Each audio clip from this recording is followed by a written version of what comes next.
All right, welcome back to the Insight Log podcast, everybody. We've been getting a lot of messages and intel suggesting some serious tension between the U.S. and Ukraine. Yeah, things seem a little, well, frosty, to say the least. Yeah, frosty's a good word for it. We're talking public disagreements between presidents and even a pause on U.S. intelligence sharing. A lot to unpack there. There is. So today, we are diving deep into this relationship roller coaster to figure out what's really going on between the U.S. and Ukraine and what it all means for the bigger picture. And what's really interesting here is that this isn't just some quiet behind closed doors kind of disagreement. Right. This played out right there in the Oval Office last week with President Trump and President Zelensky clashing very, very publicly. Okay, so we're not even bothering with diplomatic norms anymore. What exactly happened? And why should we care? Well, right after that meeting, a key U.S. ally decided to suspend crucial military aid to Ukraine. And if that wasn't enough, we have CIA Director Ratcliffe, that's the Central Intelligence Agency, for anyone who needs a reminder. He confirmed that the U.S. has also hit pause on intelligence sharing with Ukraine. Now, that is a huge gamble. Absolutely. Is Ratcliffe's stated reason concerns about Zelensky's commitment to peace talks? Is that genuine? Or is there something else going on here? That is a fantastic question. And the answer is probably somewhere in the middle. I think skepticism about Zelensky's commitment, that could definitely be a factor. But at the same time, this move also sends a really strong message to Ukraine. Like, aligning with the U.S. comes with certain expectations. It's a high-stakes game for sure. It is. And speaking of Zelensky, he hasn't just been sitting back and taking this, Right. We have to talk about Zelensky's response. He's been trying to smooth things over a bit, hasn't he? Absolutely. Publicly, he called the whole clash regrettable and, expressed that he wants to fix things.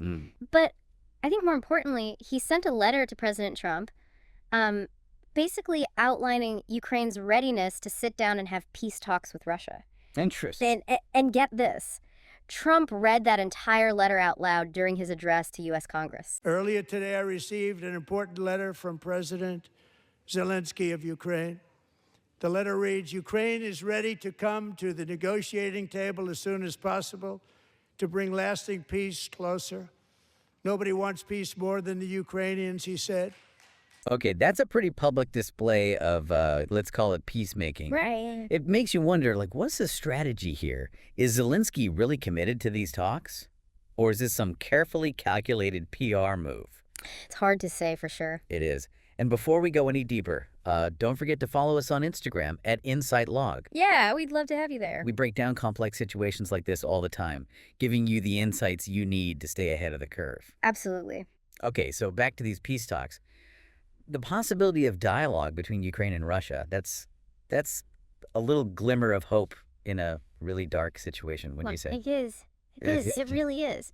And adding to that, President Trump said publicly that Zelensky confirmed Ukraine's readiness for these talks. He also mentioned something about a U.S. minerals deal with Ukraine that's being finalized. Huh.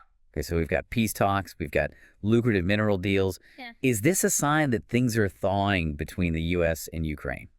It's too early to say for sure, but it definitely adds another layer of complexity to an already really complicated situation. Right.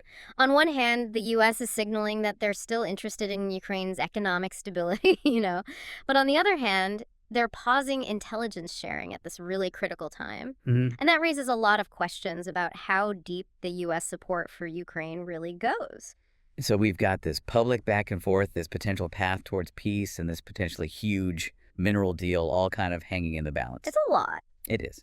What does this all mean for Ukraine, for the U.S., for global stability in general? Well, the real question is, what does it mean for you? The relationship between the U.S. and Ukraine, it has far-reaching implications. If this alliance breaks down, it could embolden Russia. It could affect global energy markets. It could even reshape the entire geopolitical landscape. Wow. And remember, this situation is changing really rapidly. So for the latest updates and the most in-depth analysis, make sure to follow us on Instagram at InsightLog. That's InsightLog on Instagram for even more deep dives into the events shaping our world. That's for tuning in to the InsightLog podcast. We'll see you next time.